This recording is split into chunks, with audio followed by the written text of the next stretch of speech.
Imagine if your psychologist was that rough-looking bloke you met down the pub who gave surprisingly solid advice. That's the kind of vibe you get from Simon Tyler. Simo's a clinical psych and a mentally healthy workplace consultant. He also cuts his own hair and does an awful job of it. I take a lot of pride in the way I actually am as a psychologist, is I don't actually try and be anything else than what I am, and that's why I think I sit reasonably well in the male space. Is it's like, you look at, you will come out and I will be smoking a cigarette out the front before you come into your session. His therapy style is shaped by his early career in construction and a lifetime of his own mental health struggles. He's straight up, pragmatic, and stands right alongside his clients as someone who's been there and sometimes still is. We talk about how to reframe your thinking and celebrate the little wins in life amongst all the financial pressure and global instability to avoid hopelessness. We also get into how he's making therapy work for men, mental health culture in the workplace, and where we need to go from here as a society to really see some progress. This is Dr. Simon Tyler. Welcome to Young Blood, the volunteer video podcast dedicated to young men's mental health. I'm your host, Cal McPherson, and this is a platform for young men and their loved ones to share lived experience stories and show that no matter what you're going through, you're not alone. Suicide is the #1 killer of young people, and changing that starts with speaking up. So let's do it. This show touches on some tough topics that may provoke strong emotions. If you find anything in this chat distressing, please do whatever you need to do to look after yourself. We see USA trying to grow your savings, dreaming of a home for your fur baby and human one, and kicking life goals. Because we're here too, seeing more South Australians thriving. We see you, South Australia. Credit Union SA. Simo, you've gone from being on the research side of things to more clinical work, being at the coalface, looking people in the eye. What's that transition been like? It's been an interesting one. I think, I was always had my foot in the door a little bit with different private practices while I was going through the research, which still gave me that sort of nice connection. But it is good to be back sort of on that front line and being able to, pick those pieces of information up and the actual true experiences of what people are going through. I think when you're in the research sort of sector, it's good because you can focus a little bit more high level, but sometimes it does feel like you're coming at ideas from a bit of an ivory tower. You're looking at statistics and patterns, yeah, and seeing people more as numbers at times, and then clinically working one-on-one, and yep, people actually going through the things that you'd read about in a textbook or an article. And yeah, I guess having that connection again after having done your other work, it's nice. And I mean, look, some of the research, I think one of the big things that people probably miss at times is that a lot of the research, particularly in the space of mental health and suicide, is moving into qualitative research. So actually going out and interviewing people and talking to them about their experiences. And that was one of the benefits of the research that I did towards the end, was getting that one-on-one connection with people in a sort of formal setting, and then listening sort of understandings from that data that we get from just conversational pieces, which is really useful. But I think what's been good for me as well is sometimes having that research background and understanding things from that more systemic, high level sort of process, and then actually coming back in has, I think, made me a better clinician, a better service provider for these people, because I feel like I understand not just from my own lived experience now and my psychology sort of degree, but also from the broader aspect of what is it like out in society from these other influential factors. Do you have to remind yourself that you're not studying your client? you're not doing research. You're not doing a qualitative piece sometimes. Yeah, sometimes it is. It's been probably what's been the most interesting thing coming back in is getting comfortable in the conversation again. Like, I think as a researcher, you get very used to at times shutting your door and shutting the world out, and just, like you say, looking at things from a numbers perspective and being like, not viewing the person as much, and then sort of getting back into the clinical process where you're like, I've got to sit in a space with someone and hear what they're saying. And sometimes it's really heavy stuff that they're saying, and but there's benefits from both areas there, because you've got that skill set then to be able to be analytical and look at things with objectivity at times, and not get too emotionally connected to it, because I think that's the challenge for a lot of people that come to see me, is that their experiences are emotional and they become subjective decision makers. So they're basing their decisions off their emotions at times. We're not seeing I love that saying, you can't see the forest for the trees. And it's like, well, hang on, mate, if you step back and have a look at the situation, you've got a lot of bias in what you're actually thinking. So I've known you for some years now. Yeah. And you seem to be a bloke who carries a fair bit on his shoulders, and you know, you're humble, you care a lot about other people. You're also very self-deprecating. Yeah. And it strikes me that you've had to do quite a lot of work on being positive. Yep. How do you go practicing what you preach? Look, I still think I come from the glass half empty position at times, and it can be really, really challenging. And I think probably the best thing that I've found actually in going back into more clinical focus work has been sort of trying to hear my own message that I'm actually telling other people. I think sometimes you're speaking, you're like, fuck, I don't do that. Yeah, 100%. No, I say that to a lot of guys. I'm like, if you ever see me in the gym, don't listen to what I'm telling myself, because I'll be sort of going through that real negative rhetoric around, you're weak, come on, harden up. And I'm like, don't listen to that stuff. Sometimes that's not what needs to be done. But yeah, sort of hearing your own voice at times. And, you know, there's always transference between you and a client. Sometimes it's negative, sometimes it's positive, and I think I've been leaning into more sort of different methods of treatment, and one of the things I've really been learning around is that gratitude and mindfulness and just sort of being in the moment. And yeah, like I did an exercise, and I do it quite frequently with people, and sort of get them to close their eyes, and we'll just look around the room and say, point out everything green to me, and then I'll ask them to close their eyes, and I'll be like, well, tell me everything that's red, and they sort of don't have anything, and I'm like, shit. I do that quite a lot in my life, is I'll look at the bits of life that I'm not happy with and focus on those. I'm like, shit, man, like you're in a really good position. You're doing your dream job. You've got lots of opportunities. Like, why are you not focusing on that stuff? And why are you focusing on the things that you're not happy with? So yeah, it's And is there any progress on that, or do you just sort of identify that you're like that? I think it's good to identify and not sort of get overly hard on yourself about it. Like, I think it comes from my upbringing as well. Like, you know, my families can be a bit orientated that way, because we're always looking to better ourselves, or look, you haven't done this right. Think about footy and it's like, how did I play? And it's like, well, you could have done this differently. And so it's kind of hardwired that way, and so it's not beating yourself up for it, but then sort of acknowledging that, hang on, I probably need to step back every now and again. And my partner's been so brilliant in pulling me back at times and being like, Simo, like, look at where you are and look at where you were. And if you don't acknowledge that, you're going to get to the end of your life and be like, shit, I didn't even sit there and enjoy anything of it. So that's been a really good learning process. And I think I've learned that from clients as well, that, you know, take the small wins, because what they, you know, that's happiness, so to speak. And the rest of it's going to be there. What's your missus said about how you've changed? Anything positive? Probably not. She probably is still doing her head in about it. I think it's more just being able to sit back and sort of give myself a bit of a breather.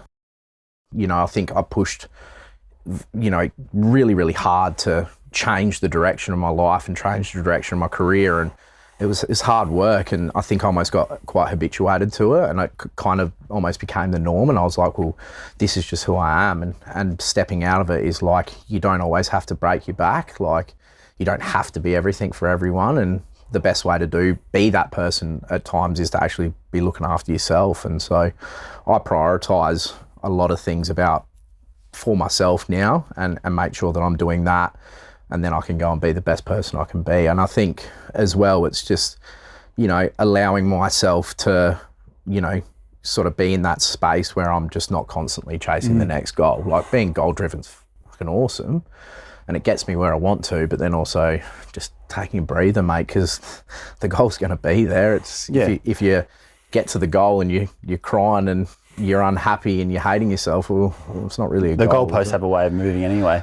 But that's it, you're always striving, next thing, and that's got you to where you are. I can relate to that as well.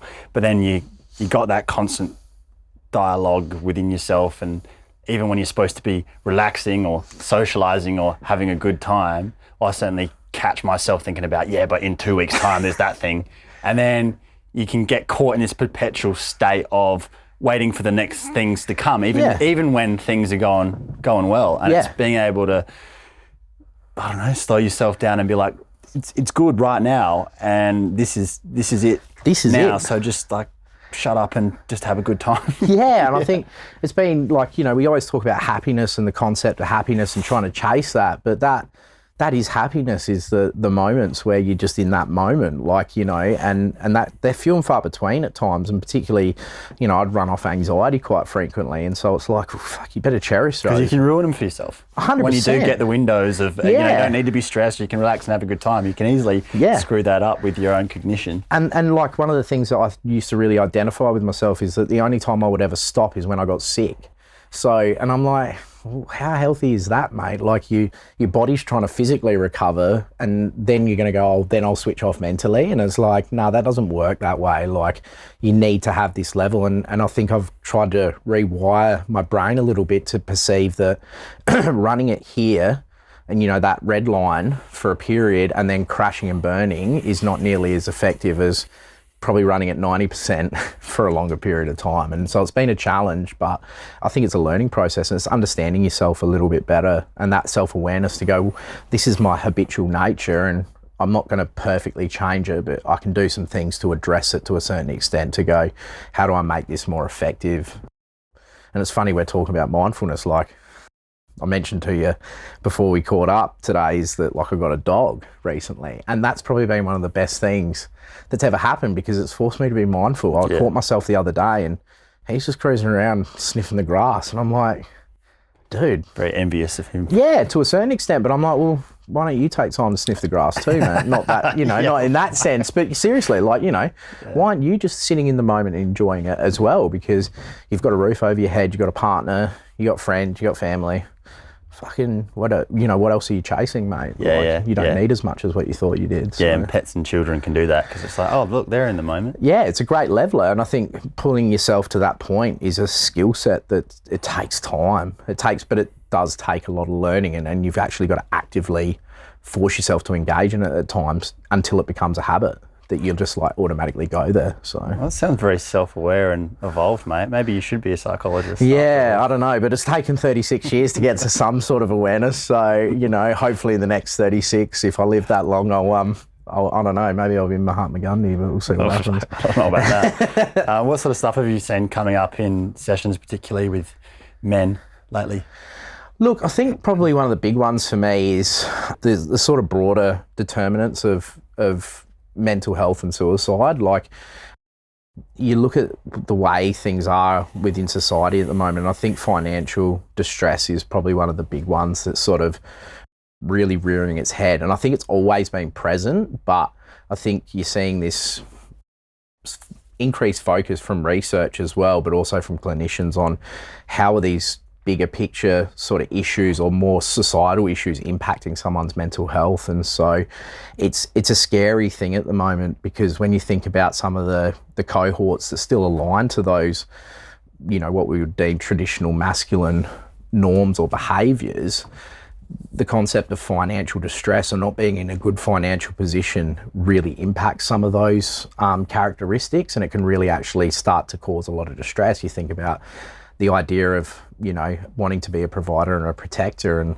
the concept of not even being able to pay the rent or buy food is a really scary prospect for a lot of people, and it's a real prospect for a lot of people in this country at the moment. And I think we live in a really good country that does a reasonable job, but it's a big thing that's actually happening. And so it's about shifting people's focus away from, hang on, yes, okay, financially you're struggling, but how else are you meeting those expectations that you have for yourself, whether they be personal or the societal expectations. But yeah, financial distress is a real big thing at the moment that's we need to address from a broader perspective as well. And how is that impacting men's identity, or with your clients, or from a research perspective, like digging into that, what does that do to people's mental health overall? Well, I think it's just, you know, you look at like basic things like, and I know this is a little bit sort of research focused, but when you look at something as basic as it's been around for a long period of time, at Maslow's hierarchy of needs, you've got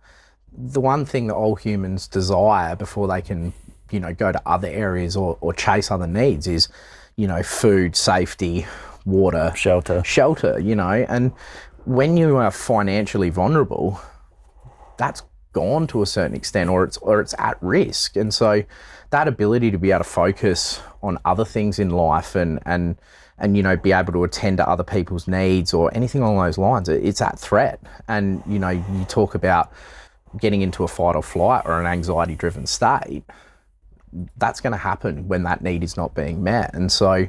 and you actually sit there. Yeah, because it's a constant stress. It's not like you just suddenly switch off it from the day, you know, and then you think about the additional repercussions that come up. You get sick and then you have to take a day off of work and you might not have any sort of leave left up, and it has a huge effect that just trickles through the family unit as well. And so I think a lot of men in particular that are still prescribing to some of these roles, and let's be honest, a lot of men still do, particularly in certain cohorts, that really strips away that sense of identity and I'm achieving what I need to achieve and I'm providing what I need to provide for other people. And so it's a scary prospect for a lot of young men as well. Like I was reading a report around the concept of, you know, how am I actually going to engage in the housing market and things like that. And it does feel like it's out of scope for a lot of people nowadays, and it's a scary prospect because I think a lot of people are still bound by those social ideas that housewife, kids. It's like, well, I can't achieve that because I can't even pay my rent. I can't, you know, feed myself. So how's that going to be attainable? So. Yeah, and that's essentially become a meme for millennials and Gen Z. Like we look at every second Batuta article is a joke about how we're never going to be able to afford a house. Yeah. And of course there's a lot of truth to that, and then the whole older generations say, I just don't have smashed avo on toast and you know, pull yourself up by your bootstraps and then you'd have one. But there's that massive divide between generations and the reality of that market. But I guess there's that air of hopelessness above, and then that mixed with the instability across the world at the moment as well. So you have locally that general malaise, hopelessness around housing and cost of living, and then the global instability. I suppose that has a bit of an insidious impact over time where perhaps people don't even realise they're carrying it. But compared to generation ago where it was, you know, if you both have decent job, you work hard, you can really afford a house, you can really afford to put your kids through school, you get the dream. And now it's like you do those things and you're still buried. Stuck. Yeah, and you talk about, you know, that component of entrapment or, you know, hopelessness, you know, they kind of sit next to each other. Weight. Yeah, weight, but then it's also when you've been told a narrative, and particularly from my, 36, is, you know, my parents are both baby boomers, and that's, you know, you work hard, you'll get what you need, and you'll be able to afford, you know, what we've got. And then you kind of look at it, and that's how you've been told it needs to be done, and then you can't achieve it. It feeds into that other really big factor of defeat and humiliation. You're like, well, hang on, I am working hard and I have turned up and I've done all the things, but the result I'm getting, it's not there. Yeah. And so it starts to strip away at that component of, like, you know, and I still prescribe to these concepts at times of, you know, being a traditional man and wanting to be those things. And it does feel like I'm, you know, oh geez, there's a bit of, you know, why can't I achieve what that happened? You know, and I look at my parents and I'm like, well, I feel like I work a shit ton harder than you ever did, and this is kind of unfair. You say that to them? Bloody oath, mate. They were both professional surf coaches, so they lived a good life. But, you know, and it's not they didn't work hard, but, you know, like, you know, they weren't working 60-hour weeks and things like that a lot of these people do just to be able to put food on the table and pay rent. Like that for me is a scary prospect. And then to be able to get to these other areas in life that you actually need to have a sense of hope and enjoyment. You feel like you need to win the lottery. Bloody oath. Like, how are you supposed to get to self-esteem and self-actualization, which are those top sort of moments in, you know, the hierarchy of needs, if I can't even eat? Get past the first level. Yeah, it's and so when we sit there, and I'd always get frustrated at previous generations that sort of make that broad arching statement of, oh, what's wrong with the next generation and why they experience it. It's like, well, because it's different, guys. Like, you know, I'm not saying that you didn't go through your struggles, but don't tell me that your house was 200 grand. You know, I'm sorry, but, you know, for me to get a 1-bedroom apartment, it's going to cost me $600,000 at times. Like, don't tell me that it's the same, it's different. Yeah, and that's a sentiment that so many from our generation are feeling and echoing. Yeah. But given that's your experience, that's how you feel about it, clients come to you and say much the same thing. What do you say, like, fucking oath? Like, what do you... Yeah, I think what it is it's about probably changing the parameters at times as well. Like, even with myself, like, I think sometimes I sit back and I go, what are the expectations that you're actually trying to achieve from life, and what is in reality? And it's not to say that you shouldn't have hopes and dreams and goals and set targets and all those types of things, but also see that having a roof over your head and actually feeding your kids, sometimes you've got to give yourself a massive high five for that and go, holy shit, I am being a provider and a protector. You know, you've got to sort of, it is reframing the narrative that you're telling yourself. It's like, yeah, okay, right now at this time and point, I'm not able to achieve that overarching goal.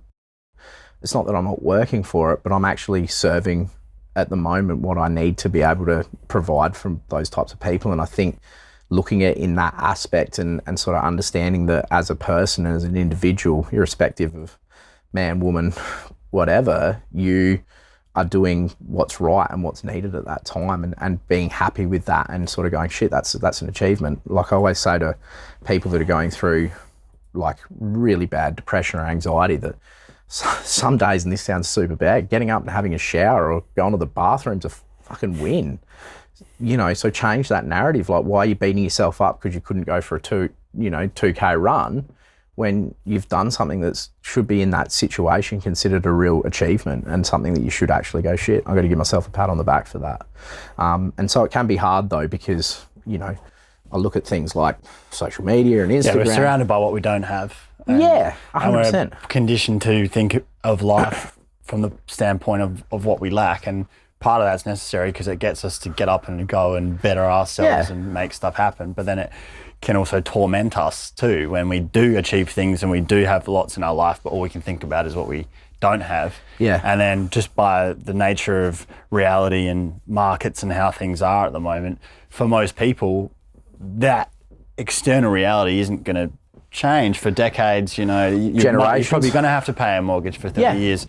But I think sounds like what you're saying is, instead of once you do a mortgage repayment thinking like, feeling hopeless of, I'm just going to have to do this for another 30 years and then maybe I'll have some relief, given that that's just going to be the reality, reframing it so it's like, well, I kept a roof over my family's head this month. Well done. And, you know, we had this moment, and the kids are happy or whatever it is, and focus on that. Yeah, and it's about seeing these little wins that pop up every now and again, and not getting lost sometimes in that bigger picture of, you know, running 40 years down the track, and it's like, well, hang on, you actually need to sit in this situation and see it for what it is. And and it's a hard mind frame to get to at times, because it can feel like everything is just piling up on top of you.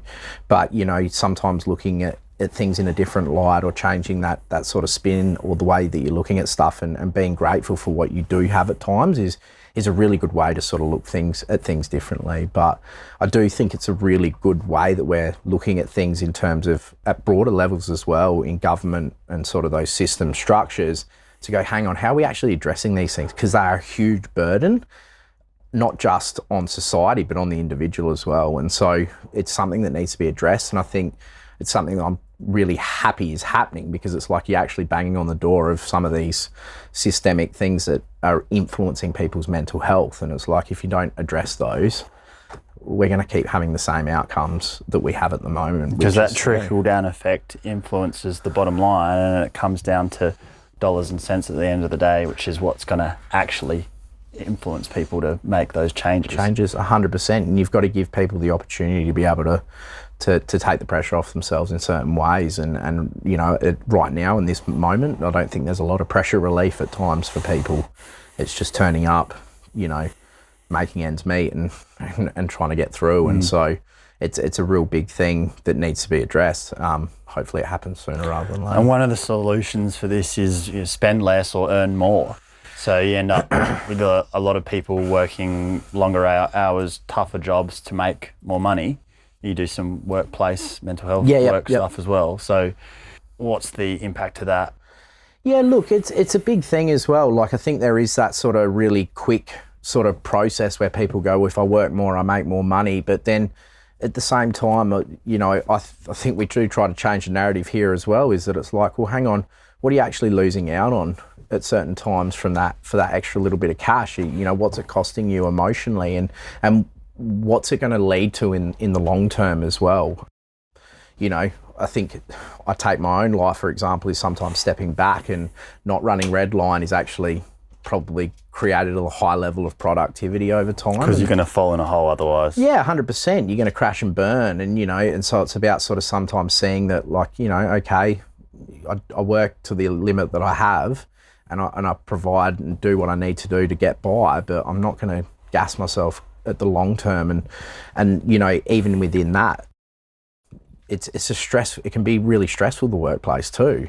People are starting to see the influence of the workplace on mental health, and understanding that, there's some issues within the workplace that are causing mental health outcomes as well. And so trying to sort of get that understanding that we have to try and blend things and not completely burn ourselves out in the chase for this financial sort of reward is something that's really hard, particularly in that population that is going, well, I'm financially struggling. But again, it's about sort of picking out those things that goes, well, I mean, it's nice to be able to go home and spend an hour with your children before they go to bed, and that's probably, you want to align with something, it being a really great father and all that type of stuff. I would be saying that the hour with the kids is better than the extra, $60 to $100 that you're going to get from being at work later. So yeah, it's about maybe sometimes seeing things in a different light.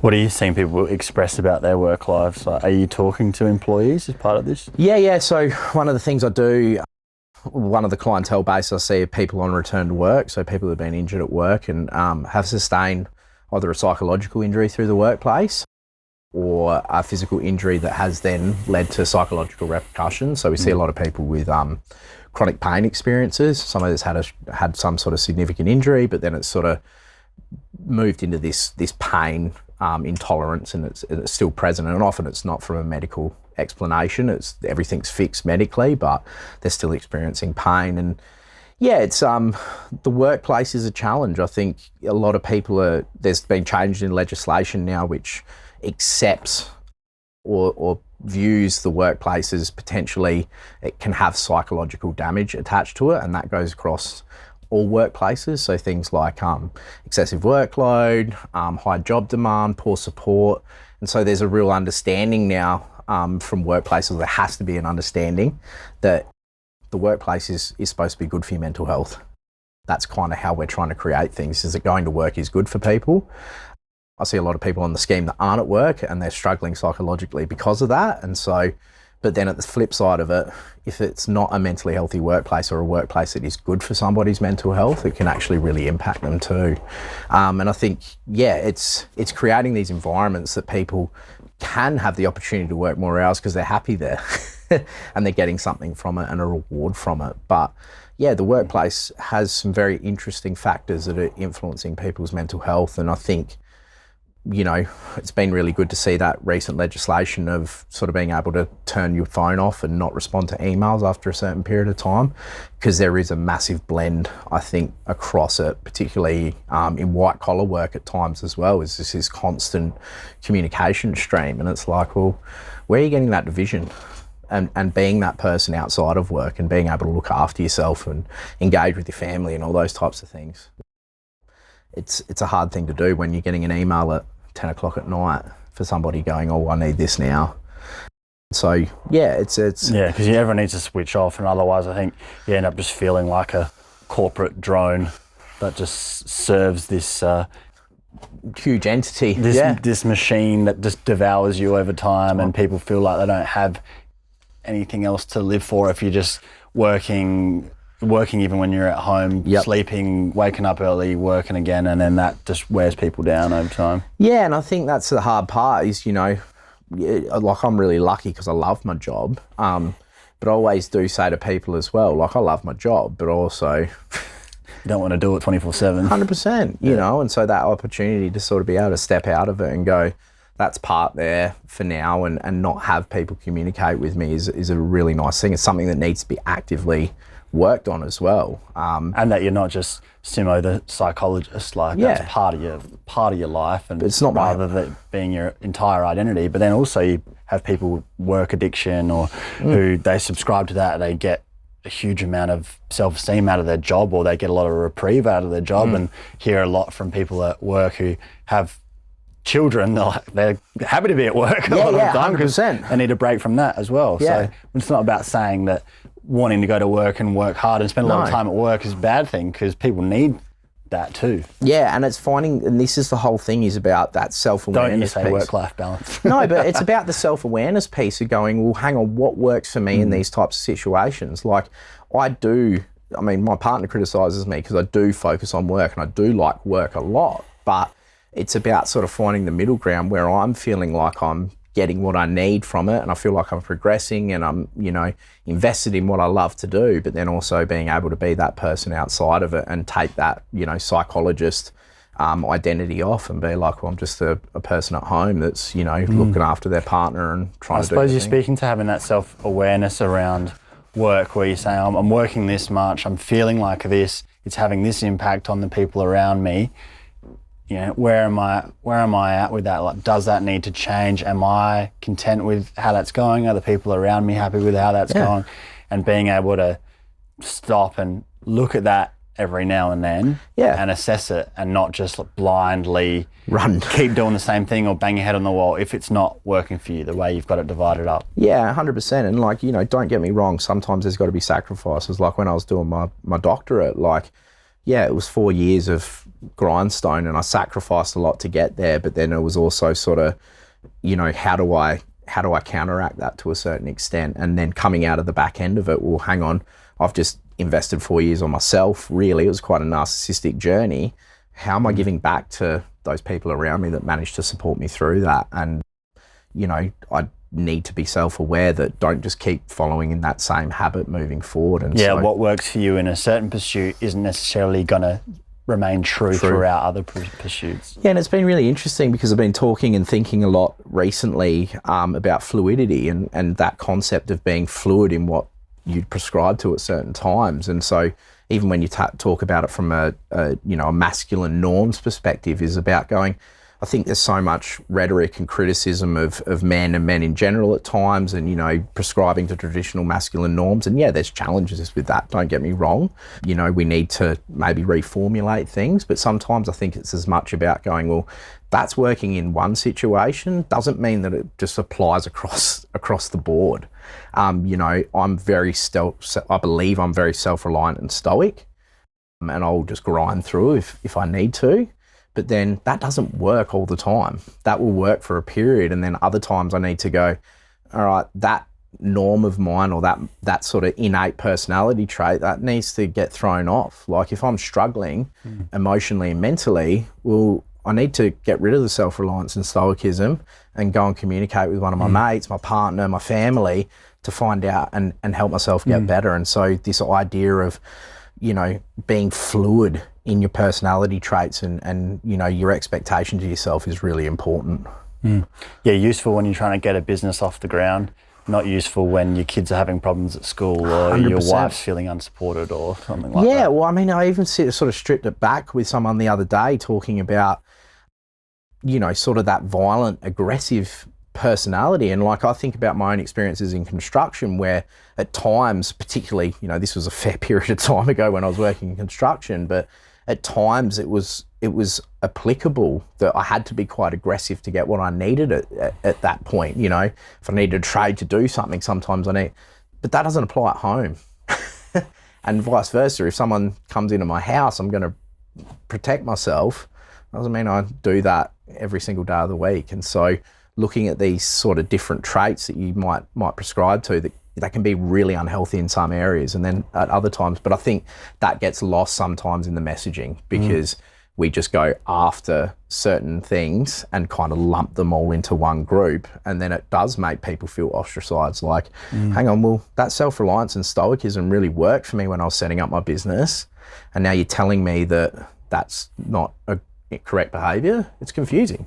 the messaging's confusing at times for people. And so they just feel like they're being told, you're just wrong. What you're doing is wrong. And it's like, well, we're not saying that. We're actually saying it depends on the situation, the context. Yeah, but that's easier to define in black and white when I think we're talking about shades of grey, and 100%. It doesn't make for as good of a 30-second clip to talk about a middle ground. But we do hear so much about masculinity, talking about it a lot on the podcast this year. Healthy masculinity, toxic masculinity, new masculinity, traditional masculinity. What isn't resonating with men with all this talk about men? I just think that, like you said, you've kind of just nailed it in what you just said, the grey in it all. I think back to some of my research, which was focused on traditional masculine norms, and it really, what had happened there, and this was in the construction industry, which is considered a masculine, industry, and a culture of what would be considered masculinity, hyper masculinity. Yeah, I mean, I don't even like that word anymore. I forgot to list that one. Yeah, but but hyper masculinity or toxic, they love to do that, and that's the explanation for why mental health and suicide are so prevalent within that population. You're blaming the men. Yeah, 100%. It's a toxic. And when we actually really reefed back into it and looked at the data and the statistics and talked to people, it was two parts of these concept of traditional masculine norms that were actually related to suicidal thoughts, and it was risk-taking and self-reliance. The rest of it had no bearing. And so then you come out and say it's all masculinity and it's your responsibility. People are sitting there going, well, hang on, that's not true. Yeah, saying, oh, well, men are all dying like that because they can't talk and they don't open up and it's their own fault for being stubborn. Yeah. And it's like, well, hang on, that's one part of the story, and you need to look a little bit deeper. And so if you actually nuance the message, and that's been kind of the outcome of the study, is going, nuance what you're talking about here, because you're not talking about masculinity as a whole. You're actually talking about one aspect at times, or you're talking about one or two components of a massively broad concept.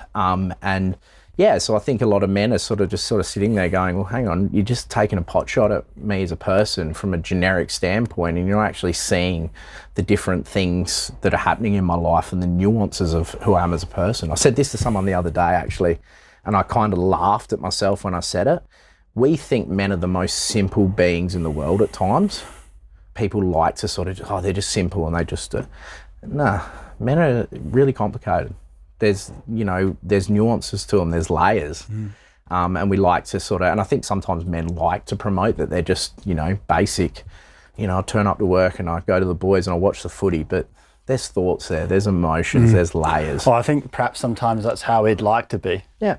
We'd like if we were a bit more simple, like the narrative says we are. Those times where a woman says, oh, what are you thinking about? And the meme is, oh, I'm thinking about something stupid or like something to do with football or whatever, and like that's all my mind ever goes to, but that's not the reality. That's just like what we buy into of like, oh yeah, men, they're dumb and they like, as long as they've got sex and they're well fed, they don't really think about anything else. Like making the sandwich could mean it's easy to think about it like that. And I think it kind of does make society almost have this excuse as a bit of an explain away that it's, it's just there and it's, it's not our responsibility as a society to be able to actually get men to come into these things and engage with them. And it's like, no. Or it's like, oh, well, it's because they don't talk or like, which has been a big part of this whole mental health push awareness in the last 5 years we've been doing this, is all around the idea of like men don't talk. And I think been debunking that myth recently, and you would experience this as well, where men do talk and men do now go and seek help more than ever as well. The problem is, where do they talk? Where's the platform? Who's listening? Where are you going for help? Are you getting the kind of help you need? Do you come back? More so than the basics of like, oh, men need to talk about their feelings, or they need to have self-awareness and realise they're struggling. I think men do realise that now, and that's a big improvement, like a gradual improvement. I think perhaps compared to past decades where it's more accepted. Yeah, I can see that I'm struggling. Yeah, I'm not that embarrassed that I am, or I'm at least willing enough to go and do something about it. But then it becomes, well, then what? Yeah, what is next? And I think in terms of the societal, cultural conversation around it, we're still sort of stuck on that on that first block of like, oh, well, reach out, men need to talk more. I think we're past that. Yeah, and I mean, look, it is, and it's frustrating because I think sometimes the services still don't exist. And it is hard. Like, I take a lot of pride. This is me trying to get more self-aware, but I take a lot of pride in the way I actually am as a psychologist, is I don't actually try and be anything else than what I am, and that's why I think I sit reasonably well in the male space. Is it's like, you look at, you will come out and I will be smoking a cigarette out the front before you come into your session, and I'll swear and be that I'll still be the construction worker that I kind of still identify with. And so... And they go, that's the one. He is the man for me. Sometimes I go, is that really my psychologist? He looks more unhinged than I am. But that is the process of sort of creating that sense of like, because, I think psychology has always been, this elitist sort of product that it's like, I am all stable, all knowledgeable, I can give you... looking down from an ivory tower of nice. Here's what you're doing wrong, you peasant, and here's the prescription. And you need to... And it's like, well, actually, no, like, I'm going through shit myself and I want to stand next to you and guide you with the way that you can get through. And often it is... I think Dr. Seidler's done some great work around that Men in Mind and trying to get people within our industry to see that things need to be sometimes gender specific but it's more than that, it's individual specific. We chuck that blanket of gender over things, but it's about being reflexive to the individual that comes into the session. Like, if I've got a GP coming in to see me that's from, an affluent suburb that, talks really clearly, and I'm not going to drop the F-bomb in front of old mate. Smoke a cigarillo instead. Yeah, but I'll have, I'll be a bit more refined and I'll try and educate them and, utilise some of their learnings and talk about things from, a more theoretical perspective maybe and apply CBT. For some people, it's them coming in and sitting in the couch and just going, dude, I'm going through this, this and this. What can I do to get away from this, or how do I move forward? And it's like, okay, well, let's be super pragmatic about what we're doing. And I think there's still, what concerns me is this rhetoric sometimes, and I think this is based sometimes on the return to work stuff, because a lot of people are sent to me. They're not sitting there requesting, I need to go see a psychologist. They're like, their insurer's saying you need to go see a psychologist because you're struggling. Which is a tough starting place for you. It is, but I think there's still that fear component where they come in and it's like they think that you're going to be lying on a couch and Freud's going to be there with a bloody, a pipe and talking about, how they feel about their mum. Like, it's just, that's not what happens anymore. Like, or if you've got somebody that's willing to be reflexive, I don't want to talk about to be honest with you, if I don't need to touch your trauma, if it's not impacting you now, I'm not touching it. Let's get pragmatic if that's what you want to do, and how do I move forward? If I need to go back and dig into that stuff, I will. But often it is about, I've parked that. I'm moving forward. How do I get past this? And sometimes it is basic tenets of being like, dude, set yourself some goals, change the way you're looking at things, be grateful for what you've got. And, sometimes it's being brutal as, hey, you've got to set this, this and this for yourself. Get up, get moving, get it done. And how do we motivate you to get there? What are your motivations? What are your goals for life? As opposed to, let's go deep into your psyche and talk about your cognitions and all those different things that sometimes I think, men are getting more comfortable with, but sometimes they struggle to get there, especially if they haven't done it for 50 years. Yeah, and they're coming to you because they want that checklist. Pragmatically, they want the steps. Like, what can I actually do? I don't want to just sit here and talk about it and not be able to apply anything. Yeah, 100%. And that's where I suppose the general umbrella blanket of male, female is because men generally more towards the pragmatism and female generally more towards the going deep on the trauma and talking about that. And you don't, it's not like all one or the other. No. But it's just in trying to cater to men who are coming for help and are struggling with a system that's been designed around females, the way that you communicate and what you're looking to get out of it and the questions that you ask generally does matter. And that's something that needs to improve for men to not only go the first time, but go back the next time and not drop out before they're actually doing better at whatever they came in for. 100%. And, you know, you've got to give them the option to see, like, 'cause I think so many men come into their first session and then they're like, well, I've just tried to kind of just pour it out about myself, and then they walk away and they go, well, I got nothing out of that at the end. Like, I always trying to make my sessions and I'm like, well, look, I've got to get information from you. You can't just come in here and I'll just suddenly wave my magic wand and you're good to go. But at the end, I'm going to give you something to go away and work with, dude. Like, you have to go away and do this. If you don't want to do it, well, okay, let's revisit it. But it's also about developing that process where they go, well, shit, that was useful, that first session. Maybe I will go back, as opposed to, I just pulled my heart out and old mate just wrap the session up. Then it was finished, Yeah, see you later. We'll come back and we'll revisit more of this next week. Like, are you serious, mate? Like, I want to feel better as quickly as possible. And I'm not saying that, you know, some of the practical tools that I give you are going to suddenly make you feel better tomorrow, but I want to feel like I'm working towards it. And sometimes it has to be that process. And like you said, sometimes it's the individual too. It's like men and women sometimes are prescribed to that. I can tell you for one thing, if my mum went in to see a therapist or a psychologist and they didn't give her anything to work with, she wouldn't go back. She's a pragmatic individual. She's like, I want actions here, bruv. So that's how you've got to lean into it. That's why it's, like you're saying, it's the individual and it's not male or female. It's helpful in a way to talk about it in general terms or structure it. But like you're saying with your mum there, it could be a woman that wants to be spoken to in that way. That's down to the therapist to be able to be a bit, flexible or fluid to say, it's not just, this is my way or the highway and square peg, round hole, this is how I do psychology. And if you don't respond to that, then you piss off and find someone else. Yeah. And I think that's probably where I think you're seeing psychology shift to a little bit more, is that probably being a little bit more overall reflexive on how they're doing things. I mean, when I first went in to become a psychologist, I mean, I was driven by my own lived experience of suicide and mental health. That's why I wanted to become a psychologist, because I wanted to give back. But when I initially went in, it was very much, don't talk about your lived experience. And it still has that rhetoric to a certain extent, is that, you know, this concept that only a well person can fix somebody that's unwell, you know, this medical sort of, you know, structure.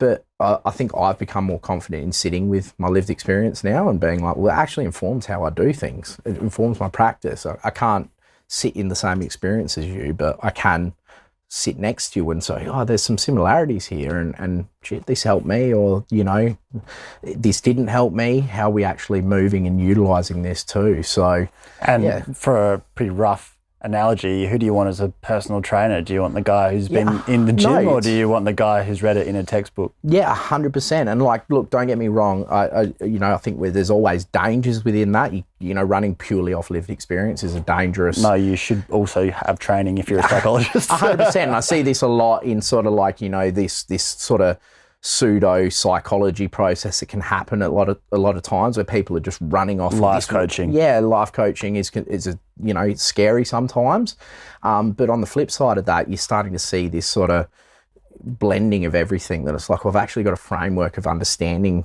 you know, theoretical, what can help, what treatments help, where the evidence base is, but then also just not running purely off this sort of ivory tower approach and getting a bit dirty and being like, well, shit, man, like when I was in a hole, or when I was experiencing defeat and humiliation, this is how I pulled myself out. You're going to make it real and make it a bit more of an even playing field where, yeah, you're a human being as well. Yeah, and if you can show me that without it becoming about you, then that's really important, because it's like, oh, I'm here talking to another human being who's felt emotions and been through some stuff themselves, and therefore I feel like I can talk about it, rather than, I think that would put a lot of people off, is that feeling of this person's just judging me. Yeah, 100%. And I can't see them having ever been through or made any poor decisions before, you know. Yeah, and I always say that to... When they see your haircut, they're like, this dude's no stranger to poor decisions.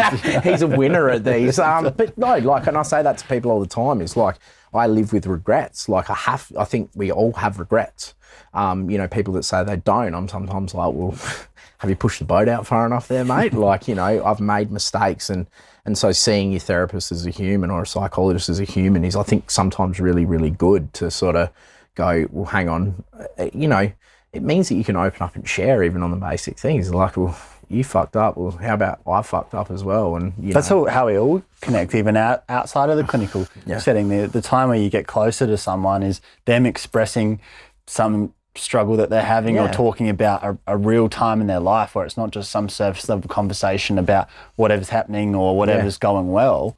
And then you feel that you have the space to say, oh, I can relate to that in a way or something similar. And then you actually connect with each other. That's how we grow closer together. And it's how you improve each other, I think, too. And that creates a level of self-awareness that, like, shit, I'm acknowledging where I need to change. And sometimes, the answers are always within the individual. I think that's the biggest thing. All right, Confucius. No, but it is. The answer is always there, and the solution is always often there for the person. It's just like sort of leading them to that point as well. And so, I think because it's not up to you to tell them it. Yeah. Like I always say that to people that come in for, I do a little bit of relationship counselling, and I'm not going to tell you what to do with your relationship. I can give you some guidance, but ultimately the decision is yours. Can you really? Yeah.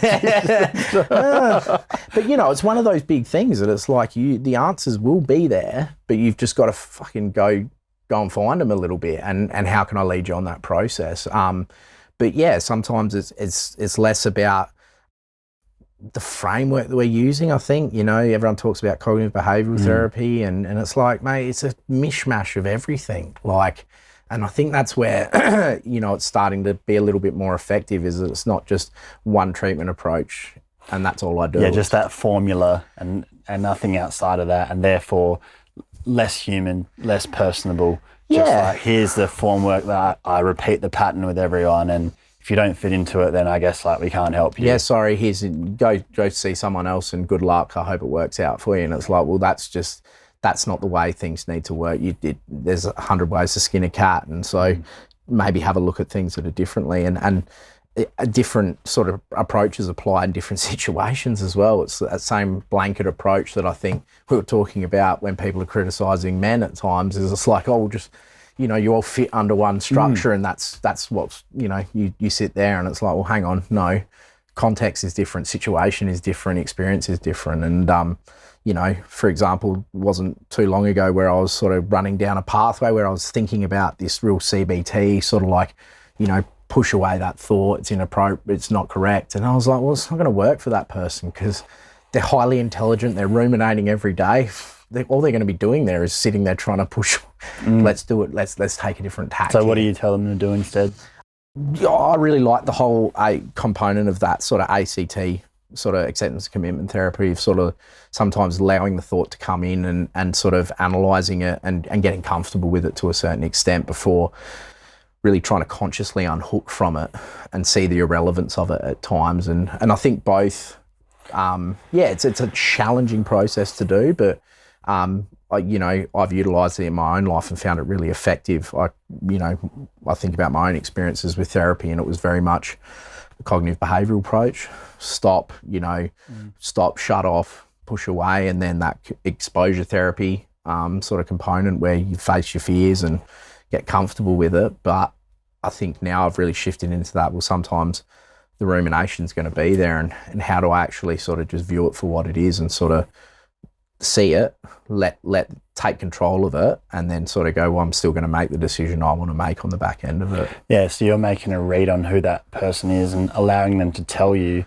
and then borrowing a bit from here or there, 100%. Depending on what's going to work, and then applying that to your own life as well. And like, I think, it's easy for me to talk about my own experience, because I'm not breaking confidentiality, but like previously when I dealt with suicidal thoughts, it was always, I'm pushing, they're inappropriate, stuff them, I'm not going to engage with them, and that was probably needed at that time because they were a lot more prevalent, and I think they were a lot more, the intent was a little bit different. But now I've got kind of quite accepting of them, that they come, I kind of don't respond to them anymore. I just sort of view them for what they are and sort of unhook from the emotion that's attached to them and sort of look at it in a different light, that I'm like, well, it's not a decision I want to make, or it's not a rational decision anymore.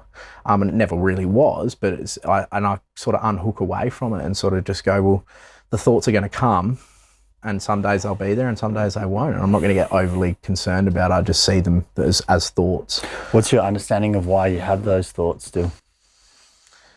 It's the ideologies, like that component of how they're driven and how they were created, are probably, I think I've always struggled to determine why they happen. There's no significant trauma in my life. I had a great upbringing.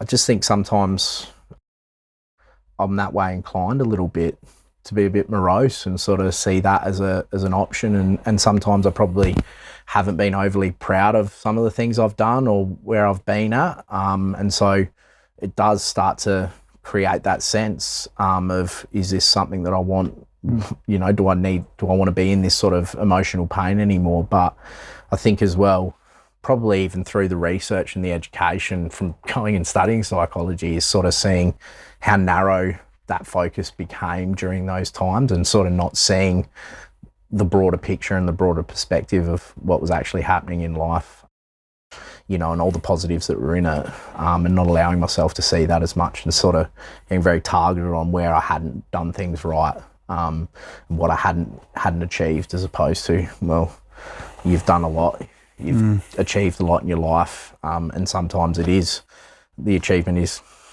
getting out of bed. But you can have all the knowledge in the world and it doesn't stop those thoughts or those feelings, but you can choose to not beat yourself up for something that you essentially don't control. 100%. Like, it's a really interesting thing is you got 6,000 thoughts that go through your head a day. That's a lot of things that sort of come and go, and most of them we're not consciously aware of. So, why am I so attached to those ones? And so I think that gave me a little bit of peace of mind at times, to be like, why am I getting so focused on that thought process? Yeah, because there's so many thoughts that you don't pay any mind because they're just ridiculous. So and you say, oh, well, my brain's just braining. Yeah. Yeah, and it's kind of the same thing. And, sometimes I almost look at it now with a bit of humour. I might wake up in the morning and I'm like, oh, you're back. Nice to see you again, old friend. I'm not going to subscribe to them. I'm not going to engage in them. So, all right, I let them go through to the keeper, so to speak. And sometimes it is that some, to use a horrible cricket analogy that you'll probably despise, but some balls you play, some you just shoulder bat and go, yeah, go through. I'm not going to touch you today. I don't need to listen to that because it's not relevant and it's not needed. And yeah, it's getting comfortable with that at times. As that management, and I suppose looking out for, is there anything that's changing here in a significant way around those kinds of thoughts, just in terms of looking out for yourself? Like, if you're someone who's that way inclined, you do have that from time to time, you can have that attitude that you have of, well, this has sort of always been the way, and I know it doesn't mean that there's actually a realistic implication. Yep. But over time, if that becomes really frequent, or you find yourself lingering on those or thinking about how you might do something like that, and just being self-aware around that. Yeah, so like, look, there's still some days that they overcome me a little bit. And, I'm like a very supportive relationship and supportive social network. And so there's certain checks that people will put in on me at all times, I think because they know my history to a certain extent.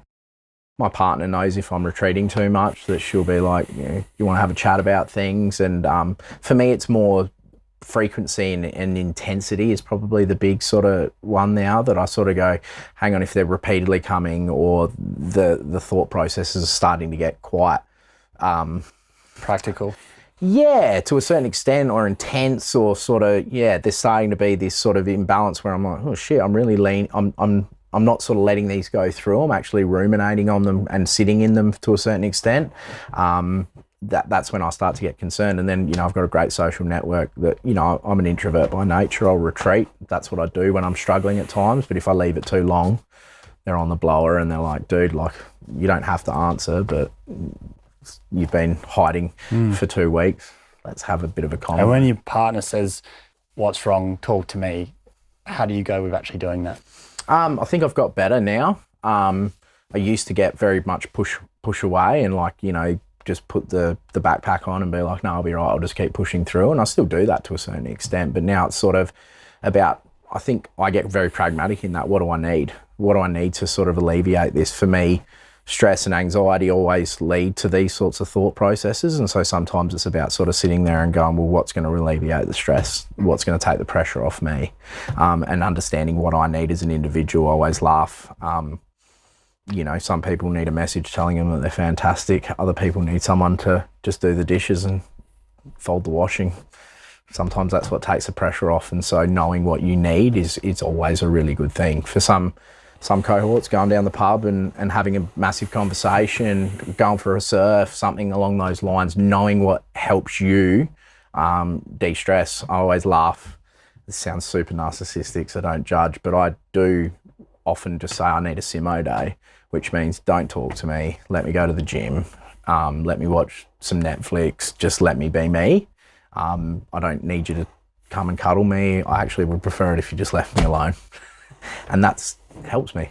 That helps me feel like the pressure is lifted because I've been able to focus on myself. The difference being you can actually communicate that. Yeah, so that the 100%. other people who are impacted aren't like worried about that or aren't hurt by that. Yeah. And that would go for heaps of men who need some space and need some basic things. No problem with that. But we're shit at communicating it, so it just puts people offside and makes 100%. it worse. Yeah, and I think, like, don't get me wrong, this has been a learning process of a 10-year relationship to get to this point where it's understanding from both ends. And, you know, being able to be open and just be like, it's got shit all to do with you. I just need to be by myself. That's how I'm dealing with things. And so that can be really helpful, is just open up and be, because if you're not explaining why you're just suddenly taken off to the gym for 3 hours, the other person's like, or the people in your life are like, dude, like, that's why are you not communicating with me? It's like, oh no, I just need to be by myself for a little bit. And that's sometimes it. And I see this a lot in life, is that I think everybody is expected at times to be an extrovert. And I think there's a lot more introverts in this world than what we actually lean on. They might be great at socializing, but they find it draining. And so I think it's often educating people that, like, hang on, what do you actually need to recuperate and reduce the stress in your life? And sometimes it is being by yourself. And there's nothing wrong with communicating that. Yeah, no, God no. You know, like, I think that's where people go wrong, is if you don't communicate it, then people take offense. And trying to keep everyone happy, like, I need to make this commitment, this commitment, this commitment. A lot of that's in your spare time when you're not working. You're already tired from that, and now you have to go and tick all these boxes. Yep.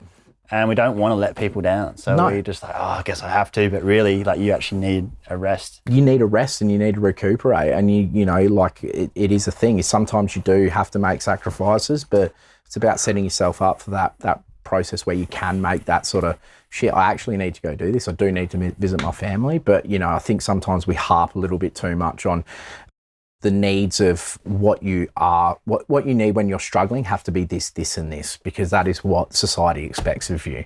And it's like, well, actually, no, I need this, this, and this, because that's what I need, not what society thinks is right, or what Joe Bloggs thinks is right, or what my mate tells me I need to do. You know, for some people it's socializing and catching up. For some people it's going for a paddle by themselves. Whatever it looks like works for you and makes you feel like you've taken some shit out of your backpack and that you can keep moving. That's what you need to do. Yeah. And you can take it from a guy with a haircut like that. Yeah, 100%. It makes me happy that people are distracted from my shit dressing. So, but that is literally it. What works for you works for you. And so it's about seeing that a little bit more and sort of accepting that within others as well, and not sort of being like, this is the prescription of how to get better. For some people, I'm not going to go to the gym and exercise because they're like, dude, I don't want to do that. That's shit. And I'm like, it'll make you feel better, but what's the other things that you can do that bring you joy and happiness, or, you know, a sense of quiet in your life? So go do that. You know, I'm not going to go fishing, for example. I can't think of anything worse, but the amount of dudes that come in and go, oh, nah, fishing is what makes me feel good. And do it, mate. I'm like, well, go do it. But do more of it, you know, and talk to your partner about, I actually really need this at the moment. We've got, you know, I'm super stressed at work. Yeah. I need a couple of hours Don't fishing. just piss off and not Don't say. just fucking hook the boat up at 4 a.m. and bail. Like, of course they're going to be sitting there going, well, fuck you, mate. So be smart about what you're doing and what works for you. Like, I'm never going to go fishing. The thought of sitting in a boat with my own thoughts is horrendous, but for some people it works. So good luck. Love it, mate. Cheers, buddy. Great advice. Leave it there. Thank you. That's it for this episode. If you like what we're all about, support us by following Young Blood Men's Mental Health on Instagram and Young Blood Mental Health on TikTok. Every podcast episode is recorded in professional quality video and they're all up on our Young Blood Men's Mental Health YouTube channel. So please show some love and subscribe. You can find everything there is to know about the podcast at youngbloodmensmentalhealth.com. And most importantly, please share these stories with anyone in your life who needs to know they're not alone. We're all in this together. Catch you next time.